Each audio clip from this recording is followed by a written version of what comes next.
तो क्या दोस्तों आप भी कर्ज लेकर काफी परेशान हो चुके हैं? कई बार कोशिश करने के बावजूद भी आप अपने कर्जे को नहीं चुका पाए हैं। हम कई बार कोशिश करते हैं कि हम इस कर्ज से मुक्ति पा लें, लेकिन कुछ ऐसी समस्याएं आ जाती हैं कि हम इन चीजों को कर ही नहीं पाते हैं, कर्ज को चुका ही नहीं पाते हैं। तो हम सोचते हैं कि हमें ऐसी कौन सी चीज करनी चाहिए हमें अपने कर्ज से मुक्ति मिल जाए। तो क्या हमें भगवान गणेश की मूर्ति घर में लानी चाहिए, या फिर पीपल के पेड़ के नीचे हमें दिया जलाना चाहिए, या फिर मंदिर में जाके हमें मंत्रों को पढ़ना चाहिए, या फिर हमें व्रत रखना चाहिए? तो दोस्तों इसी तरह के बहुत सारे सवाल हमारे मन में आते हैं कि हमें आखिर इस ऋण से मुक्ति पाने के लिए क्या करना चाहिए। सही रास्ता हमें समझ में नहीं आता है कि हम क्या करें, और हम अपने जीवन में सोचते ही रह जाते हैं। लेकिन जो कर्ज होता है, कर्ज तो वहीं पे रखा रहता है, लेकिन उसका जो ब्याज होता है ना, वो बढ़ता चला जाता है। वो ब्याज नहीं बढ़ता, वो हमारी जिंदगी पे टेंशन दिन प्रतिदिन बढ़ती चली जाती है। ये ऐसी टेंशन होती है कि यदि हम इसकी सहायता किसी से मांगेंगे भी तो कोई ये जानकर कि हमने कर्ज लिया है हमारी कोई मदद नहीं करेगा, क्योंकि उसको पता है कि ये पहले ही कर्ज नहीं चुका पा रहा, तो हम इसको कहाँ से पैसे दे दें। तो दोस्तों ये सारी समस्याएं हमारी छोटी समस्या नहीं है, बहुत सारी समस्या है। तो आज आपके लिए मैं इसी समस्या का निवारण लाई हूँ। बहुत सारे मैं उपाय आपको बताऊंगी कर्ज से मुक्ति के लिए। यदि इनमें से आपको एक भी पसंद आए तो आप उसे अपने जीवन में जरूर अपनाइएगा। नमस्कार दोस्तों, मैं हूं आपकी दोस्त सरिता। एक बार फिर से स्वागत करती हूं आपका मेरे चैनल सुख की सरिता में। यदि ये वीडियो आपको मेरी थोड़ी सी भी पसंद आई हो तो मेरे चैनल सुख की सरिता को सब्सक्राइब करते समय ऑल के बटन को जरूर दबाइएगा, ताकि आपको मेरी आगे आने वाली वीडियो की नोटिफिकेशन मिल सके। तो चलिए दोस्तों हम इसी विषय पर चर्चा करते हैं।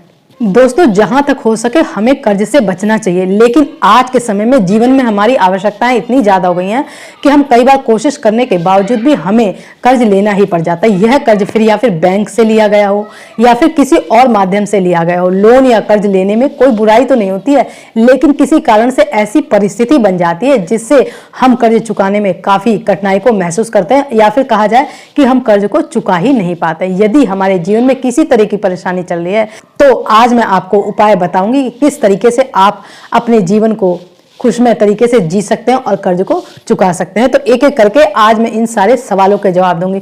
तो चलिए दोस्तों आज मैं अपना सबसे पहला उपाय आपको बताती हूँ। यदि आप कर्ज से बहुत ज्यादा परेशान हैं और आपकी रातों की नींद दिन का चैन उड़ गया है, तो शायद आपने सुना हो कि उज्जैन में एक मंदिर है जिसे रणमुक्तेश्वर महादेव मंदिर के नाम से जाना जाता है। इस मंदिर की आप लोग यात्रा भी कर सकते हैं। ऐसा माना जाता है कि यहाँ पे पीली पूजा की जाती है। पीली पूजा का मतलब ये होता है कि यहाँ पे हम भगवान को पीले वस्त्र, चने की दाल, पीले फूल और हल्दी की गांठ और थोड़ा सा गुड़ बांधकर भगवान को, जो कि हमारे रणमुक्तेश्वर महादेव जी हैं, उनको हम क्या करते हैं, जलधारा देते हैं। इसी से कहा जाता है कि जो भक्त यहाँ पे जाकर अपनी भगवान के सामने अपनी इस विनती को प्रस्तुत करता है और पूरे सच्चे मन से उनसे प्रार्थना करता है कि मुझे कर्ज से मुक्ति दे दीजिए, तो भगवान उसको जरूर इस कर्ज से मुक्ति दिलाते हैं। इसको हम लोग कहते हैं पीली पूजा। तो अब आप लोग परेशान हो गए होंगे कि हम लोग मंदिर नहीं जा सकते, तो हम कैसे अपने कर्ज को चुकाएंगे। तो मैं ये कहना चाहती हूँ, यदि आप मंदिर जाते हैं, रणमुक्तेश्वर मंदिर जाते हैं, तो आप ये काम जरूर करिएगा। ये बताना चाहती हूँ आपको कि रणमुक्तेश्वर मंदिर का नाम इसीलिए इतना ज्यादा माना जाता है। तो यदि दोस्तों आप मंदिर नहीं जा सकते तो मैं आपको अपना अगला उपाय बताती हूँ। कर्ज की चिंता से ज्यादा परेशान है तो शनिवार की शाम पीपल के पेड़ के नीचे आटे का एक चौमुखी दीप सरसों का तेल डालकर जलाएं। फिर भगवान से कर्ज से मुक्ति के लिए प्रार्थना करें। माना जाता है कि शनिवार को पीपल पर सभी देवी देवताओं का वास होता है। इससे आपकी सारी मनोकामना पूरी होगी और भगवान चाहेंगे तो आप कर्ज मुक्त भी हो जाएंगे, ऐसा शास्त्रों का मानना है। तो चलिए हम जानते हैं अगला उपाय। आप घर के मुख्य द्वार पर भगवान गणेश की 2 मूर्तियां लगाएं, एक मेन गेट पर और दूसरी मेन गेट पर अंदर की तरफ। समझ गए, जैसे एक मूर्ति होगी दूसरी मूर्ति होगी तो दोनों की कमर ऐसे कर देनी। मान लीजिए आपका मेन गेट हो गया तो एक का मुंह अंदर की तरफ होना चाहिए, एक का मुंह बाहर की तरफ होना चाहिए। इस तरीके से लगाइए कि दोनों की पीठ जो होती है वो एक दूसरे से सटी रहे। मूर्ति को इस तरीके से लगाएं, इससे हमारे घर में सकारात्मक ऊर्जा भी आती है और धीरे धीरे करके आपको कर्ज से मुक्ति मिल जाएगी। तो चलिए अब हम जानते हैं अपना अगला उपाय। यदि आप रोज डेली मसूर की दाल का दान करते हैं तो भी आप कर्ज से मुक्ति पालेंगे। यदि रोज नहीं कर सकते तो एक काम आप लोग और करिएगा, मंगलवार के दिन शिवलिंग पर मसूर की दाल और जल को अर्पित करें। इसके बाद हमें ओम ऋण मुक्तेश्वर महादेवाय नमः का जाप करना चाहिए। इससे आपको कर्ज और लोन से धीरे धीरे मुक्ति मिल जाएगी। तो दोस्तों ये वाला उपाय तो हमारा बहुत ज़्यादा आसान है। और पीपल के पेड़ के नीचे भी हम दीपक जला सकते हैं, भगवान गणेश को भी हम अपने घर में ला के रख सकते हैं। तो ये सारे उपाय बहुत ही कम दाम में आप लोग अपने घर में कर सकते हैं और इतने भारी कर्ज के बोझ से मुक्ति पा सकते हैं। तो दोस्तों यदि हमारा जीवन किसी कर्ज से दबा हुआ है तो हम ठीक से अपना जीवन नहीं जी सकते। इस ज़िंदगी को जीने के लिए हमें कर्ज मुक्त होना होगा और आपको ये उपाय अपनाने होंगे। तो चलिए अब हम जानते हैं अपना अगला उपाय।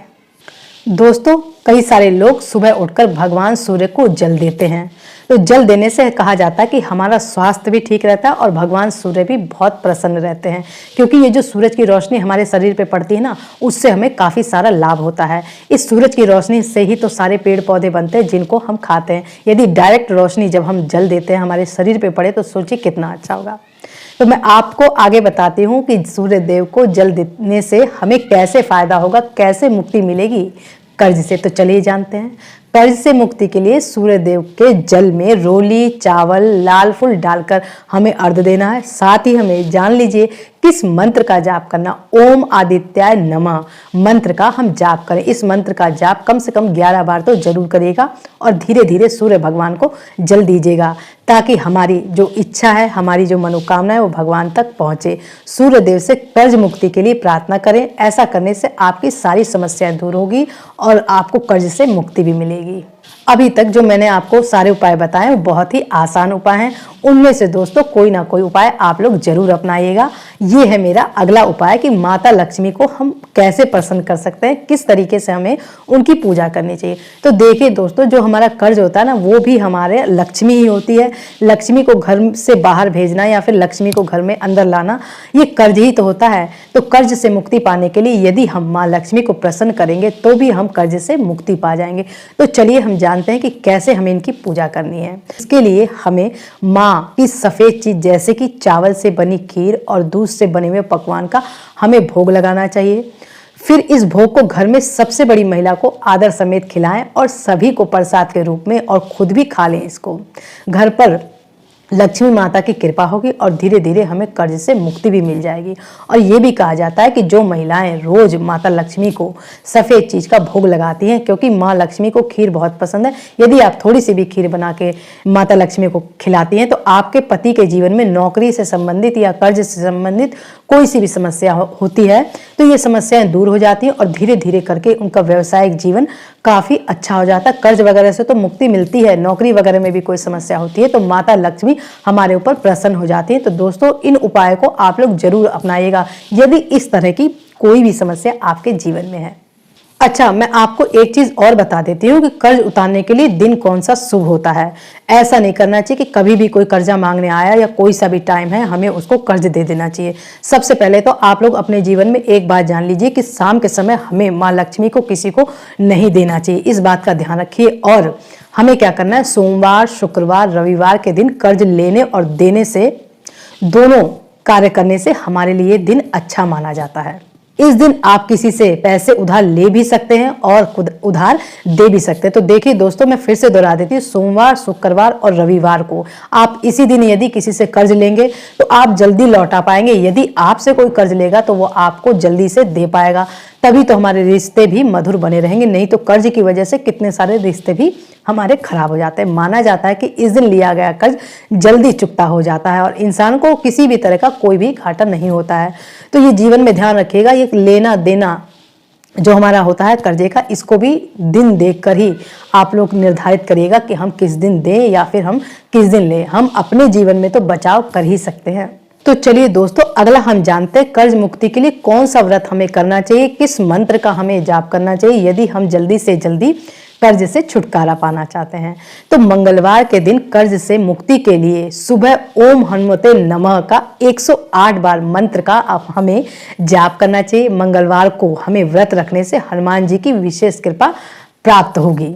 तो दोस्तों, मुझे उम्मीद है कि आपको ये सारी बातें समझ में आ गई होंगी कि हमें क्या क्या काम करने चाहिए कर्ज से मुक्ति के लिए। तो चलिए मैं एक बार फिर से आपको दोहरा देती हूँ। यदि पॉसिबल हो तो आप ऋण मुक्तेश्वर मंदिर जो कि हमारा उज्जैन में, वहां पे जाइएगा और भगवान शंकर से प्रार्थना करिएगा। कर्ज मुक्ति के लिए। दूसरा, आप चाहें तो पीपल के पेड़ के नीचे आप शाम को एक दिया, चौमुखी दिया जो होता है, सरसों का तेल डालकर जला सकते हैं। माता लक्ष्मी को प्रसन्न कर सकते हैं। भगवान गणेश की 2 मूर्ति लाके दोनों का जो पीठ होती है ना, उन दोनों को सटाकर गेट पर इस तरीके से रखिए कि एक का मुंह अंदर की तरफ हो, एक का मुंह बाहर की तरफ हो। भगवान गणेश चाहेंगे तो आपको जरूर ही कर्ज से मुक्ति मिल जाएगी। सूर्य देव को हमें जल देना चाहिए। ओम आदित्याय नमः मंत्र का जाप करना चाहिए। यदि आप कुछ नहीं कर सकते हैं तो रोज डेली मसूर की दाल का दान करिए, आपको इससे बहुत ज्यादा फायदा होगा। यदि आप रोज दान नहीं कर सकते तो एक ट्रिक मैं आपको और बता देती हूँ, वो जो कि बहुत ही जबरदस्त है। रोज दान मत करिए, आप थोड़ा सा मसूर की दाल निकालिए और रोज दान के नाम पर किसी पन्नी में रख दीजिए और इसी तरीके से आप इकट्ठा कर सकते हैं 1 महीने तक। हमें संकल्प लेना होता है कि ये काम हम कब तक करेंगे, तो संकल्प लेने के बाद उतने दिन तक हम एक पॉलिथीन में इकट्ठा कर सकते हैं और ले जाकर हम किसी जरूरतमंद को दे सकते हैं या फिर हम मंदिर में भी दे सकते हैं। लेकिन मंदिर में भी देते समय हमें थोड़ा सा ध्यान रखना चाहिए, मतलब उसे दिया जाए हमारी दी हुई चीज का उपयोग कर सके। नहीं तो आप किसी भी जरूरतमंद को इस दाल को आप दे सकते हैं, आपको उतना ही फल मिलेगा, क्योंकि रोज शायद ना पॉसिबल हो पाए कि आप किसी मंदिर में जाएं और आप दान करें।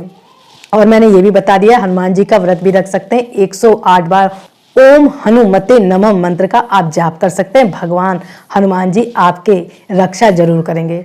तो दोस्तों, मुझे उम्मीद है कि इस वीडियो को सुनने के बाद, देखने के बाद आपको काफी लाभ होगा। इस वीडियो से आप लोग काफी लाभ उठाइएगा। जो उपाय आपको ठीक लगे उसको बिल्कुल श्रद्धा भाव के साथ करिएगा और भगवान चाहेंगे तो आपकी मनोकामना जरूर पूरी होगी और आप कर्ज से मुक्ति पा लेंगे। लेकिन एक चीज फिर से कहना चाहूंगी कि पूरे श्रद्धा भाव के साथ करिएगा, एक उपाय करिएगा, अच्छे से करिएगा, पूरे विश्वास के साथ। तो मैं फिर से कहूंगी कि मेरे चैनल सुख की सरिता को सब्सक्राइब करिए और इसको शेयर करिए, दूसरों के भी काम आनी चाहिए। तो मैं आपसे मिलूंगी अगली वीडियो में, तब तक के लिए धन्यवाद दोस्तों।